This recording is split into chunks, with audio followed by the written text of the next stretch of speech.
On today's show, should the Mavericks be favorites in the West? How will the top of the West shake out after all the moves this summer? We'll talk about that and more on today's Locked On Mavs. I'm Luka Doncic, and this is Locked On Mavericks podcast. If you don't believe, you shouldn't be here. We have cracked. You are Locked On Mavs. Great, Rusty. Your daily Dallas Mavericks podcast. No one's dying. Part of the Locked On Podcast Network. Amazing. Your team every day. Still can't even build. And welcome. You are locked on to the Dallas Mavericks. My name is Nick Angstadt, media member and NBA channel manager of the Locked On Podcast Network, your team every day. Thanks for being part of the show, making Locked On Mavs your first listen today. Where the best way you can help us grow the show is to listen every day on any podcast platform. Leave a 5-star review, like the video on YouTube, and comment anything below. Today's episode is sponsored by Game Time. Download the Game Time app, create an account, use that code LOCKEDONNBA for $20 off your first purchase. And joining me, as always, my co-host, media member, the preview prince, the one more thing king. What you got for me, Isaac Harris? Another preseason game down. Mavs are winless. Let's freak out. You worried? You freaking out yet? The season's done. It's a wrap. It's over. No, I do want to do a little small thing here at the top on Klay Thompson. Clear out, ISO. Clear out, ISO it out. Mismatch here. We got to calm down a little bit. I know it's. I know it's. I know it's not fun to not like just go extreme, but we're 3 preseason games into Klay Thompson, and some people are just like losing their minds over it. No, he's only played 2 so far. The what? He's only played 2 so far. Yeah. Well, yeah. I mean, like 3 season, 3 for the Mavs, and it's just like Luka hasn't played a single game in the preseason. Kyrie has missed 2 out of 3 games, and they signed Klay Thompson to play off of those 2 guys. So it's like it's kind of hard to like judge anything right now for a lot of people because a lot of these pieces are built to go around Luka and Kyrie. So I'm just not worried at all. Not at all. It's like, hey, go out and shake off rust in the preseason, the first part of the season. Let's get a month or so into the season before we start freaking out or losing our minds. So games also don't count really in the preseason. So yes, that's true. So it's here all good. So here we are. Yeah, we'll continue to cover the Klay Thompson saga. We did an episode, me and Slightly, post game. We talked about him. We also talked about Dinwiddie. So if you're worried about Dinwiddie, several are, including myself. You can go listen to that. Today's episode, though, we're gonna talk about the rest of the Western Conference, or at least the top of the West. Who should be the favorites? Did the Nuggets title window close? Should there be another team besides Phoenix in the top 5? What's going to happen there? And we're going off of the NBA preview. If you missed the NBA season preview, we put up a bunch of them. I spent pretty much all day posting them to every NBA Locked On NBA show. We did a preview, which is a roundtable of a bunch of different hosts. I led the one with the Thunder, the Timberwolves, the Nuggets, and the Suns all together. And we answered all these questions. So we're going to answer them here, starting with this one, Isaac Harris. Who should be the favorites in the West? I mean, I honestly think that it's between the Mavs and the Thunder for me. First off, who invited Brendan to that group? Like, how did the Suns? The Suns, yeah.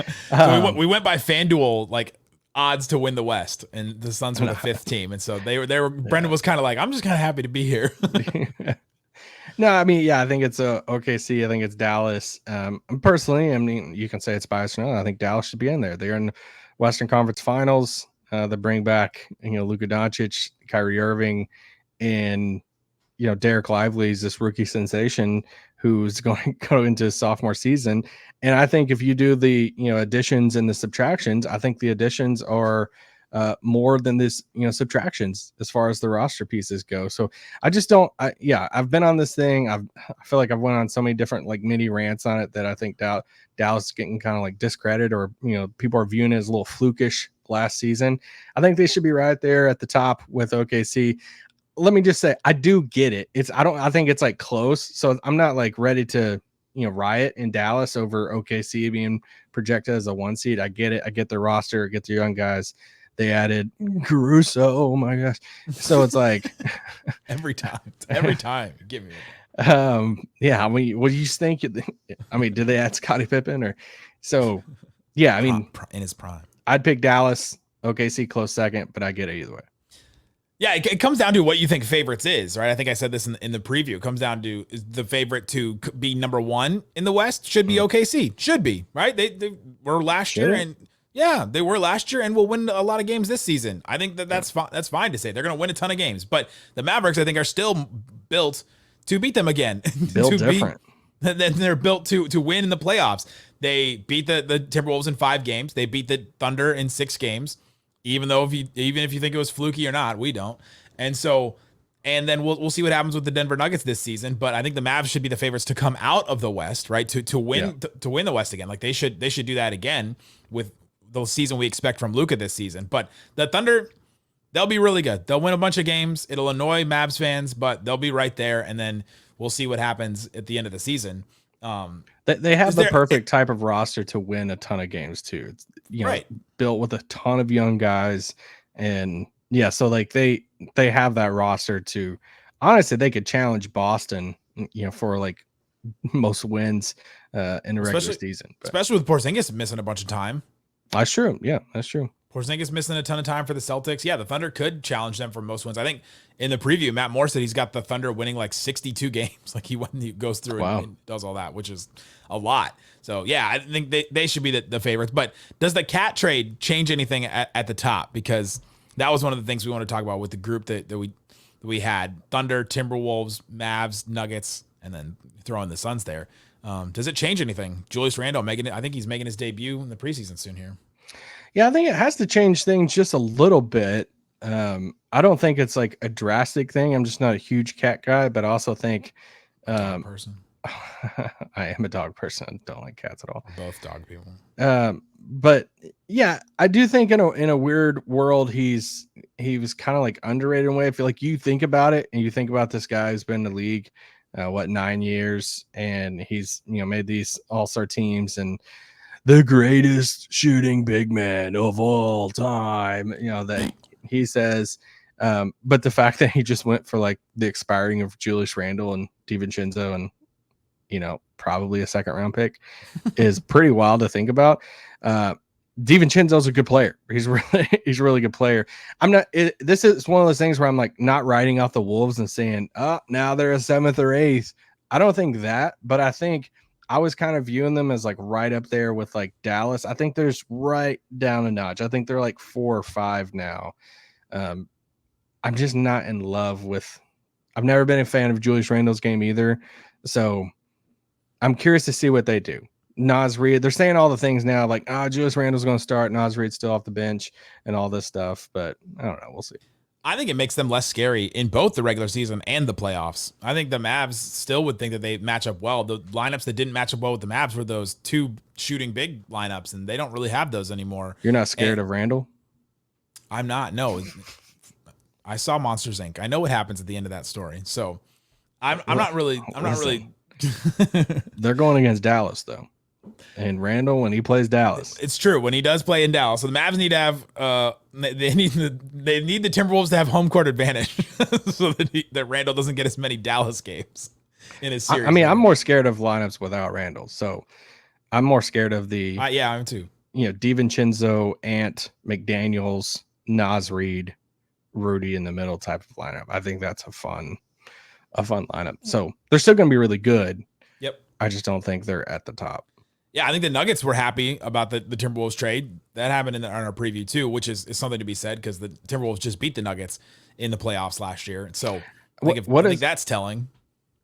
Yeah, I feel like it almost tells you how Minnesota feels about Denver, right? That they can beat them anyway. It's like it doesn't matter.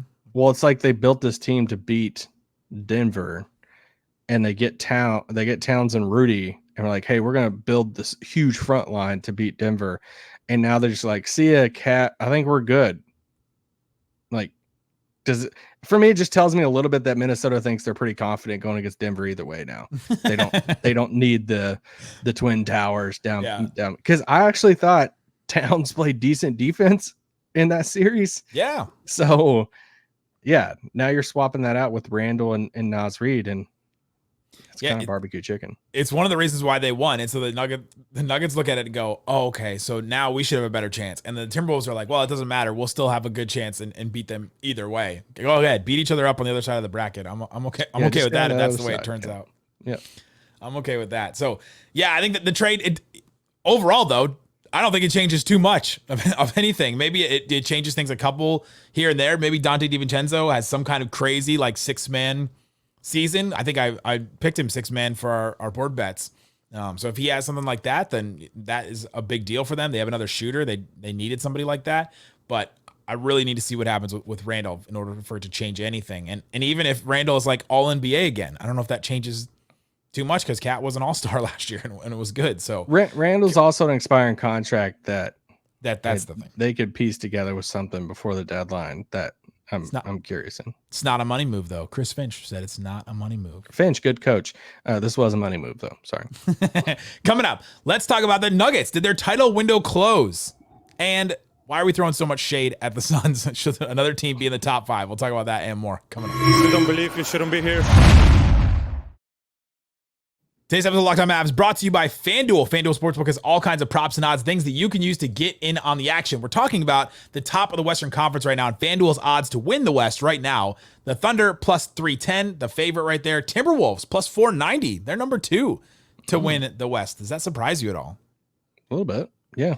Mavs plus 500. They were tied with the Nuggets, and now they've creeped ahead of them a little bit. Nuggets plus 550, so they're right behind them. But the Mavs only 10 points or 10 pluses. I don't know what units is plus 500. Like what units is that? And then the Suns are a distant favorite plus 950. So you can go check out that at FanDuel and all kinds of other stuff. Do you want to guess what the Blazers are to win the West? Ooh, plus 30,000. 50,000. That seems to be FanDuel's go-to number of like, this is not going to happen. So this will never happen. Yeah, put $1 on it, see what happens. Go check it out. You can put down $5 and you get $200 in bonus bets if it's your first $5, and you get that guaranteed. Go check it out. Again, it's at FanDuel.com. Shut it down! Let's go home! Thanks, everybody, for hanging out with us on Locked On Mavs, being part of the show, part of the Raccoon Squad, listening every day. Appreciate each and every one of you for checking out the show. Come back. We will have another show. Me and Slightly Biased will be back tomorrow. And then Thursday night, Mavs and Bucks, TNT. Getting abandoned by both Slightly and Isaac, but to the rescue. To the rescue comes Dana Larson, going to be on the show to do a post game with me from the arena. That's going to be super fun. She's excited to do that. So join us. She's better than both of us anyway. Agreed. The rest of this week, and that's what we'll be doing on the show. All right, Isaac, let's get into the rest of these questions. Again, we're doing the preview questions from the NBA season preview. It's on this feed wherever you're listening, watching this. You can watch me and the roundtable. And someone said that I need to take a friend with me. I need to take you or Slightly with me because my jabs at the other teams were not as good. And then I got washed. Come on. They're not ready for that, especially me and Matt Moore on a roundtable. Let me pull up his Twitter feed. Speaking of Matt Moore, host of Locked On Nuggets, one of the questions we asked that actually I wrote all these questions. So one of the questions that I asked was the questions I wrote. Is the Nuggets title window closed? Was he thrilled for that one? He was okay with it because they got worse. Teams got better around them. They have the best player in basketball in Nikola Jokic. Wow. I'm not closing that window on a Jokic-led team right now. I get all the concern about Jamal Murray, and I get the concern about their bench. But when you have a team that's like been there, done that, and you have these pieces around them that's won a title too, and an Aaron Gordon and a KCP, a coach who's won the title, I don't know. I'm not closing that window. Like if I'm closing the window on a team, then it's saying, hey, they're done right now. They're done for the foreseeable future. They're done with this like roster makeup. And you're going to tell me right now that if Denver won the title this year, you would just be like completely shocked? Yeah, I would be flabbergasted. Wouldn't be completely shocked. So they're just one of those 4 or 5 teams there in the West, like Dallas, Denver, OKC, Minnesota. If everything goes right in Phoenix, it's like 4.5 teams for me that I wouldn't be shocked. That's the nicest thing you said about Phoenix in probably like 3 years. I don't know. I gave Booker some love in the Olympics, and that was hard for me. With the Nuggets, like I don't think their window is closed. Obviously, they still have the best player in basketball, like you said, and they did get worse though, and teams got better, and they only lost to the Timberwolves in 7 games. It's not like they got trounced. It's not like the Suns in that first round where you go, oh, they just have no shot. Like the team is currently constructed needs a big overhaul. They could still win, and their margins are. Like there's a chance that the Nuggets won that series against the Timberwolves last year, right? Yeah. Yeah. I mean, it was 7 games. It came down to it. A couple of shots here or there, a couple of rebounds here or there could have been different. And then maybe the Nuggets win the title and beat the Celtics. Whoa. I don't know. I mean, maybe you're not making it past us. Come on. Fair. But yeah, their window is not closed, but it is closing. Like especially with some of the front office ownership coaching stuff, like that whole thing, it just doesn't seem like they're really aligned there, and that's something that I think closes windows. I mean, you talk about that with the Mavericks in Dirk's era, that closed the window there. So yeah, in a way, it's just like you still have a player like Jokic that is in his prime. It's just going to be really hard for me to say, hey, that window is closed. It would take some like just drastic things of them trading in Aaron Gordon and getting back like a first round pick, losing KCP for nothing, something like that. KCP is not Aaron Gordon, but he was like a very good player for them. Very good, yes, very good. Made ESPN's top 100, didn't he? Wow, did he? I don't know. I'm sure that list. The only thing I've seen about that is people complaining that Lively is too high on the list, which I just don't care about those lists. Too high? Yeah, he's like 56 or something like that. Hello. Did I help write this? Yeah, no. Maybe I need to check this out. So the Nuggets, we don't think their title window is closed. Neither of us think. No. You mentioned Phoenix, and they have like an outside chance in this. They're the next favorites to win the West, plus 950. The next closest after that on FanDuel is the Grizzlies, plus 1500. That's a pretty big gap. And then plus 1800. I would be shocked if they won it for the Warriors. Yeah. Well, so should another team be in that top 5 besides the Suns? Like, who should I have picked if let's say I didn't go by FanDuel rankings and I had the autonomy to just pick 5 teams to be in that first preview? Who should I have picked? So probably Utah. With Locke, because he's my boss. We're trying to get you a raise, Nick. I get it. I'm with it. I'm with Utah up there. No, I mean Phoenix is the choice, and I mean for all the reasons that you get. Not Brad Beal. I love Brad Beal's logic. He's like, dude, we won this amount of games, and I only played certain amount. I'm like, dude, but you suck. And you only do play that many games. That's what you do. But when you talk about best, Brad Beal's games played last like 5 years. 53 last year. Okay, it'd be great if you would have played more. 50, 40, 60, 57. Like, all right. Yeah, I'm almost, when I factor in when I think about the Phoenix, I almost don't even think about Brad Beal. I think of one of the best duos in the game in KD and Booker. Yeah. I think about Tyus Jones, them getting him literally at the flea market, and he's going to start, and it's going to be awesome. I think about some of their what. You know what I'm thinking about right now is Ryan Dunn. Have you seen Ryan Dunn? No, I was about to bring him up. Loved Ryan Dunn in the draft. The whole big thing about Ryan Dunn was great defender. Yeah. But can he shoot? And it's and he's shooting the lights out in the preseason. Just made 6 threes the other day. Yeah, so that's going to be awesome for him if he can do that. And Grayson Allen gets a ton of threes up. You know what it reminded me of was the Josh Richardson preseason. Oh no. Didn't Josh Richardson shoot 60% from 3 that preseason? Yeah, he did. We're this trade was awesome. Seth Curry trade was so great. Still the only trade you and I have ever predicted. Straight up, we predicted that trade to happen. Omax's old teammate from Marquette. He's playing well on that team as a rookie this preseason. Yeah, they just have some pieces that feels like I'm not buying into the, hey, we're going to play bull at the 4 with Nurkic, and I'm not buying into that. Not a big Nurkic fan, but they just have they have some pieces and stuff now. So where, I don't know. I think they're clearly 5th. I just don't think they're in that top group. But if you told me a Kevin Durant, Devin Booker team stayed healthy and they made this big run in the playoffs, I wouldn't be shocked. So I also think the Mike Budenholzer change from Frank Vogel, I think is going to be a big change too. I think that the big talk on Locked On Suns and other places is that the offense is going to be better. There's going to be a little more ball movement, and we've already seen some of that a little bit here and there. This team moving the ball a little bit more, getting more movement. If they're not going to go with a point guard, which sometimes they will go with Tyus Jones, sometimes they won't go with one, then they need some stuff like that. They need some stuff to run. You can't just deal with ISOs, Kevin Durant and Bradley Beal pull up mid-range jumpers, right? They don't create the same kind of offense the same way Luka obviously does. Yeah. That's why Luka is better than both of them, because he creates offense in just a different way. And so you can't rely on just those two guys to do that. That's like if the Mavs had two Kyries. Kind of, right? Like you have to bring a different element to the offense. 6'11". Yeah. Fair. I mean, if Trae Young was 6'8", he'd be the greatest player ever. Hey, you know what? I think he's not wrong about that. But I like this. I like the pieces the Suns made. The Grizzlies is maybe the other answer on this.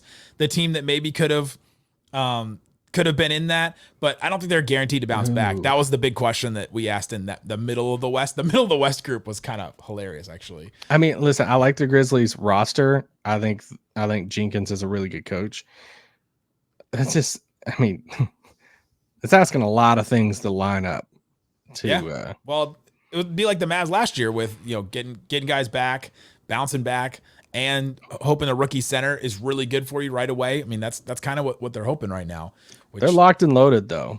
They just gotta wait to shoot their shot. they are. Zach Edey is ready to go. So we'll see what happens with them. But there you go. Coming up, let's talk about which team made our favorite move of the offseason of the top of the West, those teams. And then we've got to say one nice thing about each of the teams that we think is going to be in the top of the West. We'll talk about that and more. Okay, the Lakers aren't in there. Coming up. You don't believe you shouldn't be here. Today's episode of Locked On Mavs brought to you by Game Time. Game Time.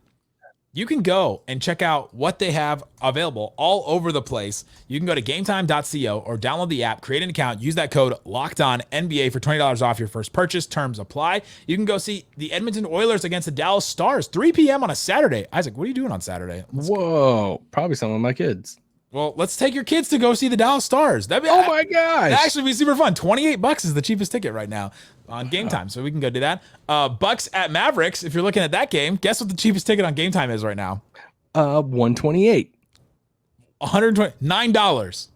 Oh crap. Yeah, right, on Game Time. Go check it out, see what's available. It's not just sports, comedy, concerts. Also, Saturday the 26th, what are you guys doing? I know what you're doing. You're going to Monster Jam at the AT&T Stadium. How did you know? Gonna go see Monster Trucks. $31 on Game Time. So all kinds of great stuff on there. Love the views from your seat. All the different other kind of features. Use the code LOCKEDONNBA LOCKEDON for $20 off your first purchase. Terms apply. Download the app at Game Time. What time is it? Game time. It's Game Time. Shut it down! Let's go home!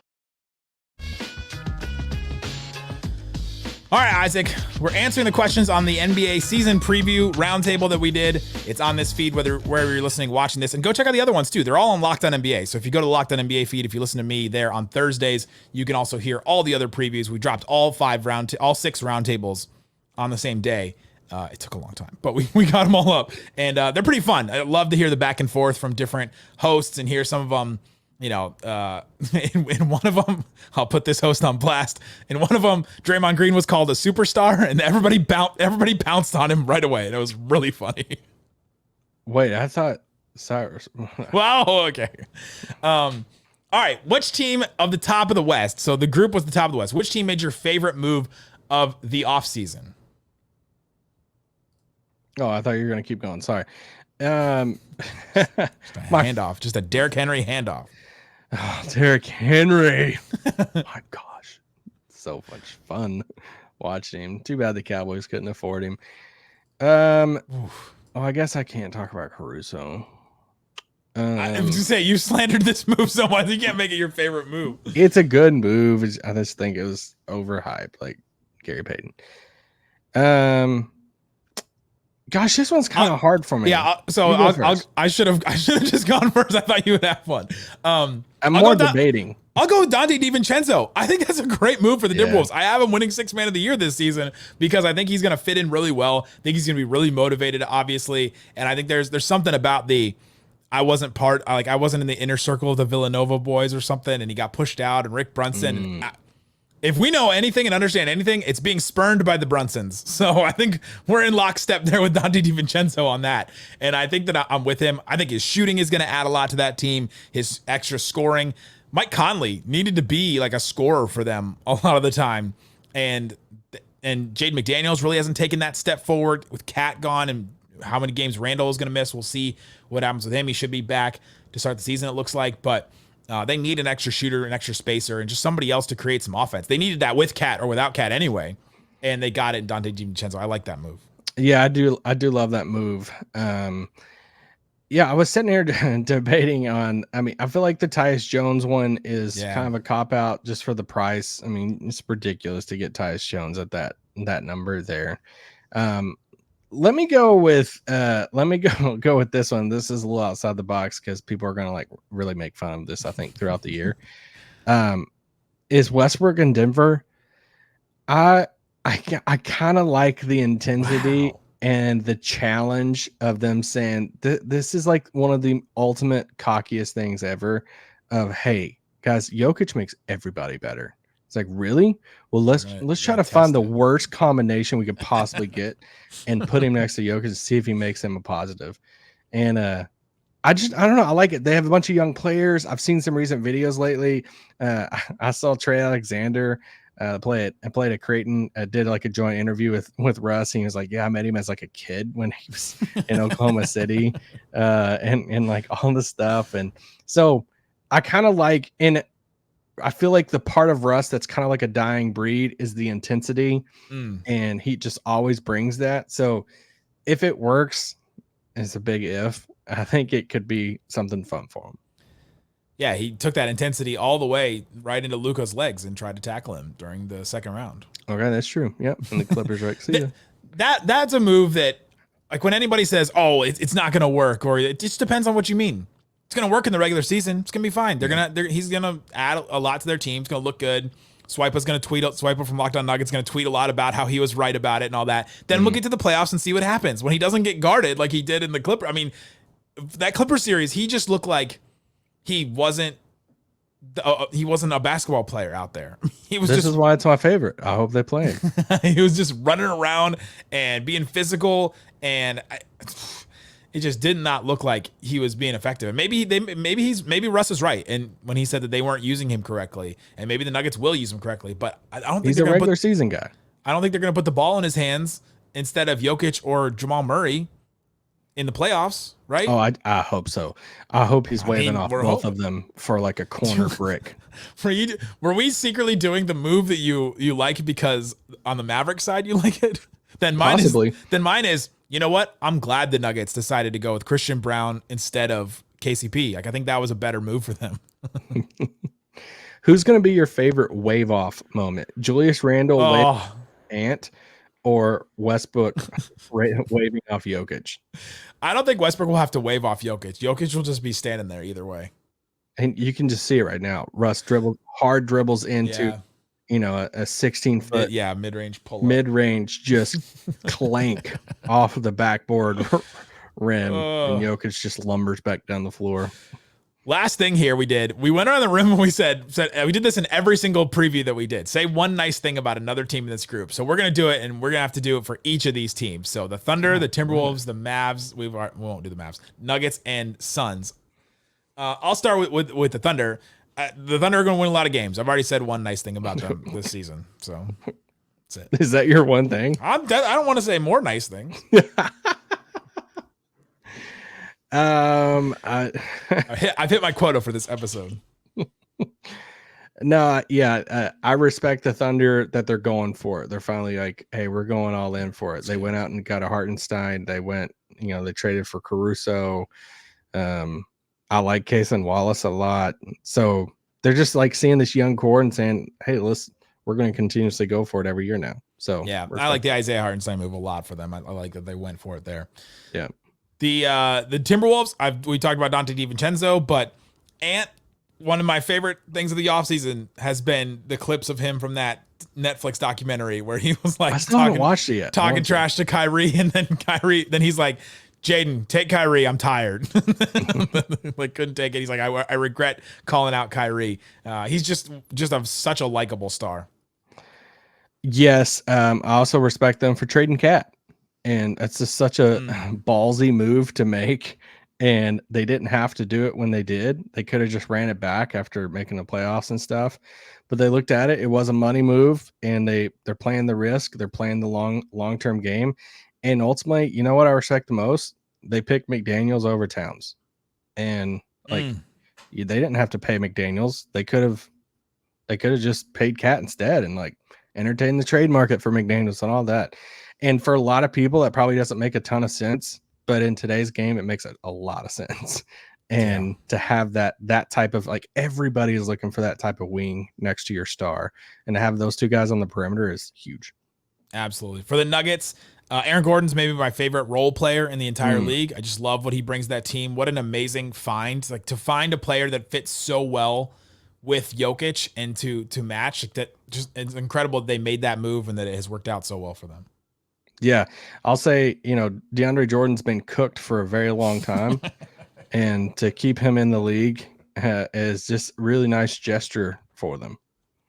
And keep getting those paychecks. Keep getting them checks, DeAndre. 16th season out of Texas A&M. I know, that's what I'm saying. Keep getting the checks. It's pretty cool. For the Phoenix Suns, we've talked about Tyus Jones. That's a move we both liked. Man, I'm a fan of Ryan Dunn so far. 6 threes like and playing some defense, and yeah, they're really high on them. But I also like, they also picked Jalen Bridges, and I really like Jalen Bridges in the draft too. Yeah, I really like the Ryan Dunn pick, and just to take a guy like this that's going to have to play, and I mean, hopefully for them that they want him to play and stuff, and it's just going to be it's going to lift their team so much if he comes in, he plays like this. With KD and Booker and those guys, it'll be huge. Absolutely. So there you go. No more nice things about this. Yeah, no more nice things from us. And comment below who should be the favorites in the West this season. Thanks for still employing Nurkic too. come back and check out what we have available. Subscribe and follow wherever you're listening and watching this on YouTube, Spotify, Apple, all that stuff. And become a Locked On Mavs insider by texting the number on the screen or clicking the link in the description wherever you're listening, watching this, and you can get Mavs rumors and stuff sent straight to you. Isaac had to set the record straight today about Klay Thompson, sent something. We'll have all kinds of stuff like that. Guys, thanks so much for hanging out with us on Locked On Mavs, 5-day-a-week Dallas Mavericks show. Thanks so much for listening to Locked On Mavs. Peace out. Boom.